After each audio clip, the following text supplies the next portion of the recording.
Eu sou o professor Paulo Rangel Rios, da Universidade Federal Fluminense, Escola de Engenharia Industrial Metalúrgica de Volta Redonda. Esse vídeo é parte de uma série de vídeos destinados a apoiar a disciplina de transformações de fase que é oferecida no nosso curso de graduação em Metalurgia e Materiais. Nesse vídeo eu vou fazer uma breve introdução, falar algumas generalidades sobre engenharia e ciência dos materiais e metalurgia, controle da microestrutura, visão macroscópica, visão microscópica da microestrutura, a distribuição de fases no espaço, a caracterização microestrutural 2D e 3D. Eu vou falar um pouco também de uma técnica antiga, vamos dizer assim, mas ainda muito útil, eu diria fundamental, especialmente para o engenheiro, que é a estereologia. E depois eu vou tirar algumas conclusões. Esse é um esquema que eu fiz sobre relacionando os novos materiais e o controle microestrutural.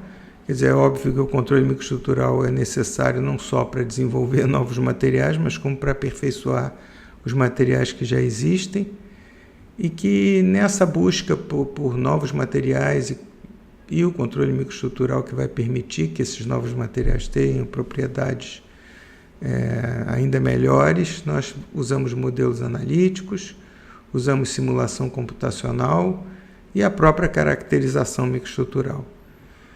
Enfim, a combinação dessas três abordagens é que, na minha opinião, seria o ótimo para que a gente obtenha o controle microestrutural ou a microestrutura desejável desse novo material e, com isso, a gente possa maximizar o potencial de aplicações práticas.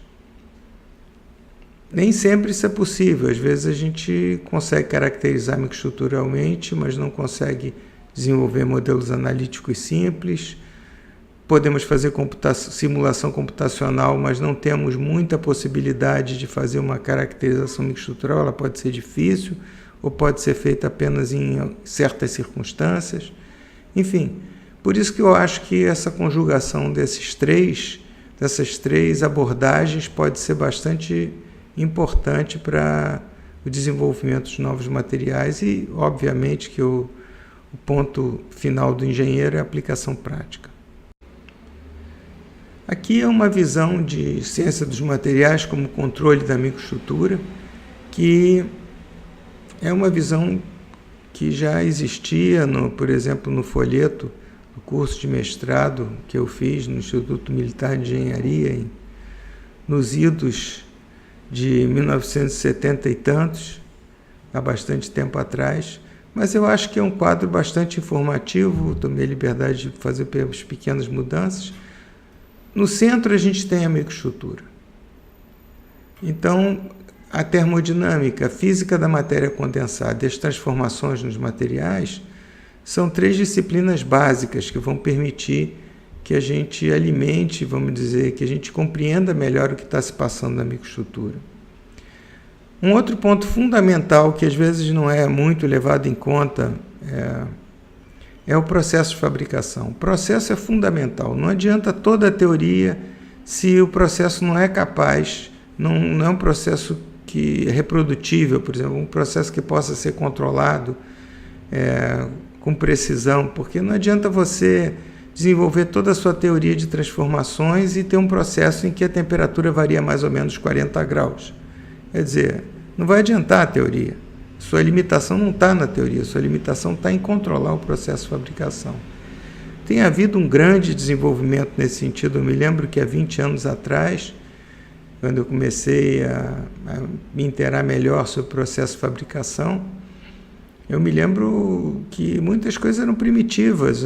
Por exemplo, entre cadeiras de laminação poderiam nem haver pirômetros, a gente não sabia a temperatura entre as cadeiras de laminação. Hoje em dia está tudo instrumentado, o software melhorou, enfim, os processos hoje em dia estão muito mais controlados. E isso permite que a gente de cara consiga uma qualidade melhor do material, menos impurezas, a laminação mais bem feita, enfim. Se a gente comparar um aço moderno com um aço que eu estudei quando era estudante, nós vamos ver uma diferença enorme em termos de quantidade de inclusões, enfim, muitas coisas nesse sentido. Outro ponto fundamental é a caracterização microestrutural, que está cada vez mais sofisticada. Nós vamos ver alguns exemplos. E existem técnicas de rotina, mas existem também técnicas extremamente sofisticadas que já até estão virando rotina para quem tem um orçamento de milhões de euros para comprar os equipamentos necessários. E, finalmente, a gente tem que pensar na degradação dos materiais. Isso é muito importante. As pessoas sabem que o aço, o ferro enferrujam, né? Mas um polímero também sofre degradação. Nós vemos, por exemplo, fios de nylon. É comum a gente ver até na nossa própria casa fios de nylon ressecarem, ficarem esgarçados, degradando com o tempo, e com o tempo você tem que trocar essas cordas de nylon. Enfim, tudo isso é um controle microestrutural. Nem sempre a gente tem esse controle na mão, vamos dizer, algumas microestruturas já vêm prontas pelo próprio processo de fabricação. É muito difícil você mexer, mas nos materiais metálicos em geral é possível mexer bastante na microestrutura e variar com isso as propriedades e finalmente chegar nas aplicações. Aqui um exemplo da visão microscópica dos materiais. Aqui nós temos trilhos, né, que todo mundo conhece. Esse trilho é de aço 0,8% em peso de carbono, como eram os trilhos antigamente. Eu acredito que uma boa parte da malha ferroviária brasileira ainda seja constituída de trilhos, de aços trilhos com essa composição. É claro que existem composições mais modernas, existem aços trilhos bainíticos. Quando você precisa usar curvas, você tem que usar um aço de resistência mais alta para temperar e revenir. Mas em seções retas, eu acredito que ainda hajam muitos trilhos, o nosso velho e bom aço trilho de 0,8% de carbono. Veja que isso é uma visão macroscópica, nós estamos usando isso como um material contínuo. Isso é muita visão do engenheiro mecânico. Ele não quer saber o que tem aqui dentro do material, ele quer saber macroscopicamente qual é a resposta, por exemplo, desse material a ensaios mecânicos, de abrasão, de tração, tenacidade, enfim, sem se preocupar muito qual é a microestrutura, que é justamente o ponto de vista do metal. Se a gente levar agora aquele trilho, pegar um pedaço do trilho e fizer um ataque, uma preparação adequada, ou olhar no microscópio óptico na seção plana, nós vamos ver as lamelas da perlita.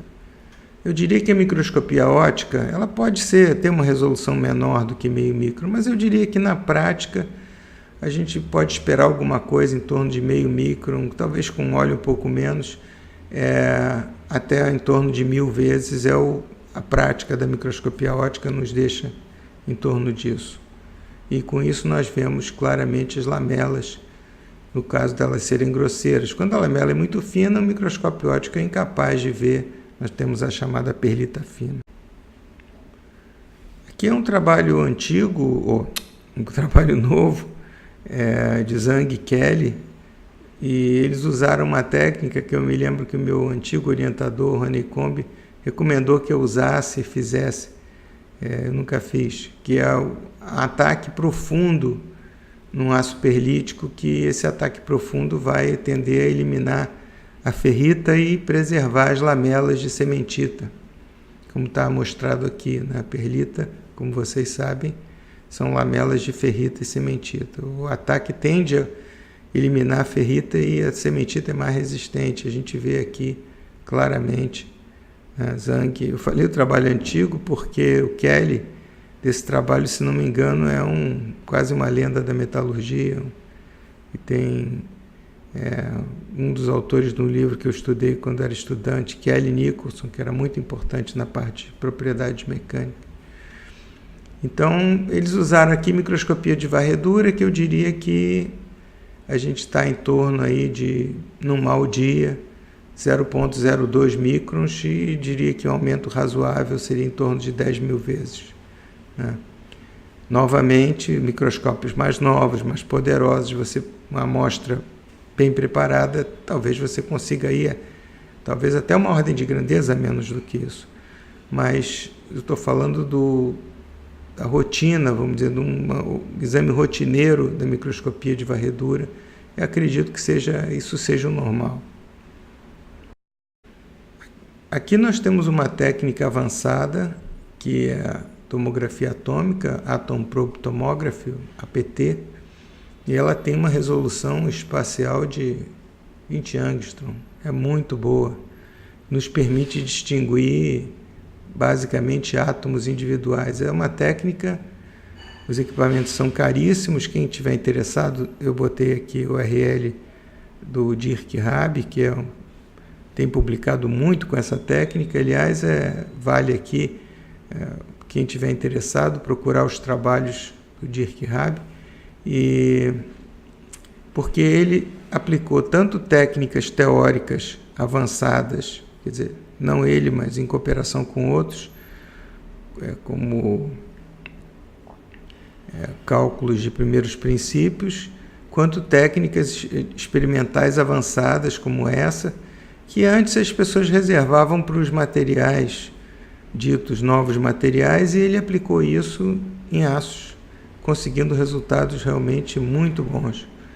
Então, e lá em Düsseldorf, no Max Planck Institute, eles estão na frente, no topo, em termos de caracterização microestrutural com APT. Então, eu recomendo quem estiver interessado, dê uma olhada nessa URL. Aqui nós vemos a perlita novamente, e a gente vê, eu não vou estar detalhado no trabalho que está referenciado aqui, eu não vou entrar em detalhes, mas a gente pode ver átomos, nós podemos ver uma região em que tem muito carbono, né? Então é denso, enfim, é uma técnica muito poderosa. Bem, voltando aqui ao mundo mais familiar, a gente pode ver a distribuição das fases. Isso é uma situação muito comum, em que nós temos duas fases, talvez a mais comum, né? Em que, por exemplo, aqui poderia ser uma chapa de aço e aqui poderia ser um recobrimento de zinco. Podemos também ter lamelas, isso poderia ser um material conjugado laminado, ou fibras, isso poderia ser tanto uma fibra de fato, ou pode ser uma característica de uma precipitação. Aqui é muito característico de precipitação, que nós vamos ver mais adiante. Aqui é a chamada microestrutura duplex, e aqui o esqueleto é quando a precipitação, a segunda fase, se localiza nos contornos de grão. Aqui nós temos a seção bidimensional, né? O material duplex ele tem essa aparência, a dispersão, que é essa aqui, tem essa aparência, o esqueleto tem essa aparência, e o que ele chama de dual tem essa outra aparência. Então, esses são uma espécie de catálogo de possíveis aparências que nós vamos encontrar quando a gente olhar as microestruturas em todos os níveis, mas principalmente com microscopia óptica.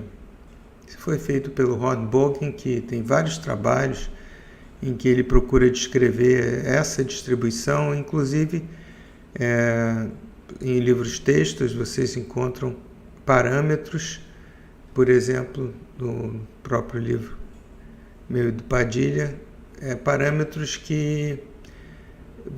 metalográficos que são desenvolvidos para caracterizar de forma quantitativa quanto de uma estrutura esqueleto, quanto uma estrutura duplex e assim por diante. Podemos falar então de caracterização microestrutural. Há uma oposição, talvez, entre caracterização microestrutural 2D e 3D. Durante muitos e muitos anos, tudo que, ou a maior parte das coisas que a gente tinha era a seção plana, porque nossos materiais são opacos, né? E talvez na microscopia de transmissão a gente tivesse uma seção uma certa espessura, mas em geral microscopia óptica de varredura. Aí o que a gente vê é uma seção plana, aqui como nesse exemplo de micrografia óptica, mostrando os grãos, cada grão é colorido de uma maneira diferente por causa do tipo de preparação. Mas recentemente nós temos o advento da reconstrução 3D. E aqui uma microscopia óptica, é feito por microscopia óptica essa reconstrução, mas também pode ser feito por EBSD, em que a gente vê a microestrutura dentro do microscópio de varredura e vai tirando camadas, um aparelho especializado para isso, e nós temos então orientação, podemos ter talvez até análise química de cada camada. Agora, existem outros métodos também de 3D, e quando eles começaram, a gente achou que todos os nossos problemas estavam resolvidos, mas infelizmente não é tão simples. Primeiro que muitos desses métodos ainda são trabalhosos, e segundo que às vezes a interpretação das microestruturas 3D também não é trivial. Então, nós continuamos usando, acho que maciçamente, microestruturas 2D e fazendo caracterizações em 2D. As técnicas simples não foram abandonadas porque técnicas mais complexas surgiram. Na verdade, a grande maioria dos laboratórios não tem técnicas, não tem capacidade de fazer, por exemplo, não tem APT, não tem o Atom Probe Tomography, ou tem dificuldade até de fazer uma reconstrução 3D, no caso com microscopia óptica, porque é uma coisa extremamente trabalhosa e não é uma coisa assim tão fácil quanto parece. Então, nós continuamos no dia a dia do engenheiro a depender muito do que a gente pode fazer olhando para uma seção plana. Aí é que entra o que nós vamos falar. Existe uma disciplina que foi muito desenvolvida especificamente visando os problemas que a gente tem em metalurgia, embora seja uma disciplina que venha da matemática, mas durante, como eu falei, muitos anos a gente só tinha seção plana. Então, existe uma quantidade razoável de teoria e de regras práticas de como a gente pode caracterizar grandezas que são 3D a partir de seções planas. No caso, por exemplo, a mais comum, a mais fácil, é a fração volumétrica, que pode ser caracterizada de uma seção plana, é uma grandeza espacial, mas é fácil caracterizar seção plana. Então, a fração volumétrica em 3D é igual à fração de área que a gente pode medir aqui em 2D, ou melhor ainda, é igual à fração de pontos. A gente usa uma grade e conta o número de pontos, nesse caso 12 pontos, que caíram em cima da grade, divide pelo número total de pontos da grade, e nós temos uma estimativa da fração volumétrica. No dia a dia, essas técnicas podem ser muito úteis e eu recomendo, nós temos, claro, não é tão simples assim, nós temos que tomar certos cuidados na preparação, enfim. E eu recomendo esse livro do Derhoff, que é um livro que muita gente tem usado e é um livro bastante acessível.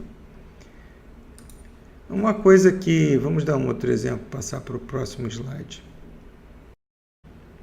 Nesse slide a gente tem como a gente pode determinar o SV, quer dizer, a área por unidade de volume, através de linhas. No caso, foram linhas paralelas, não precisavam ser, mas para ilustrar aqui foram paralelas. SV vai ser 2PL, onde PL é o número de interseções entre a reta de teste e a interface da segunda fase, né? Uma matriz, esse ponto aqui, esses pontos que eu estou apontando com o mouse, e dividida pelo comprimento total da linha de teste. Aqui eu tenho 4 linhas de teste, vamos supor que cada uma tenha 250 microns, então eu tenho 1 milímetro de linha de teste. Para calcular SV, eu divido o número de interseções, nesse caso 10, por 1 milímetro, eu tenho 10 milímetros a menos 1, ou 10 milímetros quadrados por milímetro cúbico, mesma coisa. Finalmente, a gente chega numa das técnicas mais úteis, derivada da técnica anterior, para medir o tamanho de grão. A gente pode usar o comprimento médio entre as interseções como uma medida do tamanho de grão. Existem outras, como por exemplo o tamanho de grão STM. Existe uma fórmula que converte lambda em tamanho de grão STM, aproximada, mas razoável. Então, nós podemos ver a área por unidade de volume, usando a mesma equação anterior, a área dos contornos de grão por unidade de volume, e o caminho médio entre interseções o comprimento médio entre as interseções 2 vezes sobre SV. É uma técnica bastante fácil de utilizar. A gente pode fazer um exemplo aqui, PL5, supondo que a reta de teste seja 250 microns, nós podemos calcular todas essas quantidades. É claro que tudo isso que foi mostrado em termos de metalografia de estereologia ou metalografia quantitativa, como nós também podemos falar, pode ser feito por um equipamento automatizado, por um analisador de imagens.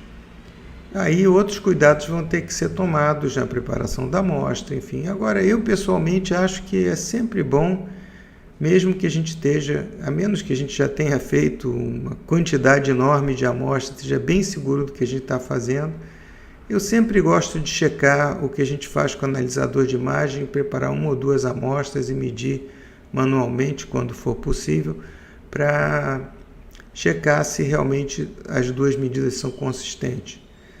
Nós fizemos isso, por exemplo, quando medimos SV de precipitados por analisador de imagens, na tese do professor Glaucio Fonseca, e nós fizemos também a medida manual e do analisador de imagens e os resultados foram muito próximos, que nos deu bastante confiança de medir o resto das amostras pelo analisador de imagens sem problema. Isso estava nos mostrando que o que a gente estava vendo no analisador de imagem era realmente a fase que a gente estava querendo medir. Muito bem, então essas técnicas podem parecer bem rasteiras perto do que a gente viu de APT, mas ainda são muito úteis e existe muita informação que a gente pode tirar se usar essas técnicas simples adequadamente. Finalmente, como conclusão, nós temos que a microestrutura é o ponto central da engenharia dos materiais, engenharia e ciência dos materiais. O controle da microestrutura é o que assegura as propriedades necessárias. Aqui eu posso até fazer um parênteses. Veja, se a gente olhar um catálogo de uma grande companhia siderúrgica, nós vamos ver que muitos aços têm composição muito parecida. No entanto, apesar da composição ser parecida, esses aços têm finalidades muito diferentes. Por quê? Por causa do processamento e da microestrutura, que cada um processamento que assegura microestruturas diferentes e adequadas a diferentes finalidades. Então, não é propriamente o controle da composição, mas o controle da microestrutura. Para controlar é necessário conhecer uma série de disciplinas, bem como o processo de fabricação, que é um ponto importante, e a caracterização, obviamente, é de suma importância, tanto que nós temos uma gama imensa de técnicas e de número gigantesco de trabalho sobre caracterização hoje em dia. Agora, os métodos modernos de caracterização, na minha opinião, não excluem o conhecimento de técnicas consagradas e úteis no dia a dia do engenheiro, como, por exemplo, eu dei o exemplo da estereologia e outros também. Mais uma vez eu queria agradecer àqueles que assistiram esse vídeo até o final, e esse vídeo foi só uma introdução à ciência dos materiais, e às microestruturas e algumas técnicas simples e outras não tão simples. Eu espero que seja útil não só para os alunos da disciplina de transformação de fase, mas para outros alunos de outras instituições e até professores que estejam interessados no assunto. Obrigado.